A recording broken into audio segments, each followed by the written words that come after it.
ইমাম গাজ্জালী রহমাতুল্লাহ আলাইহের কিছু উপদেশমূলক বাণী। ১. তিনটি বস্তু মানুষকে ধ্বংস করে দেয়: লোভ, হিংসা ও অহংকার।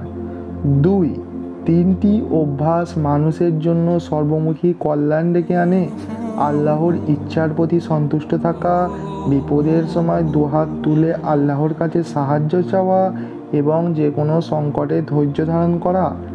৩.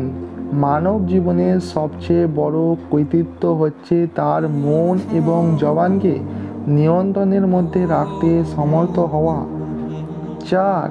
দুই ধরনের লোক কখনো তৃপ্ত হতে পারে না: জ্ঞানের অন্বেষী এবং সম্পদের লোভী। ৫. আয়নায় নিজের চেহারা দেখো, যদি সুদর্শন হও তবে পাপের কালিমা লেপন করে ওকে কুৎসিত করো না, আর যদি কালো কুৎসি হয়ে থাকো তবে ওকে পাপ পঙ্কিলতা মেখে আরও বিভৎস করে তোলো না। ৬. আল্লাহর প্রত্যেকটি ফয়সালাই ন্যায় বিচারের উপর ভিত্তিশীল, সুতরাং কোনো অবস্থাতেই অভিযোগের ভাষা যেন তোমার মুখে উচ্চারিত না হয়। ৭. ক্রোধ মানুষত্বের আলোকশিখা নির্বাপিত করে দেয়। ৮. শক্ত কথায় রেশমের মতো নরম অন্তরও পাথরের মতো শক্ত হয়ে যায়। ৯. সাফল্যের অপর নামই অধ্যবসায়।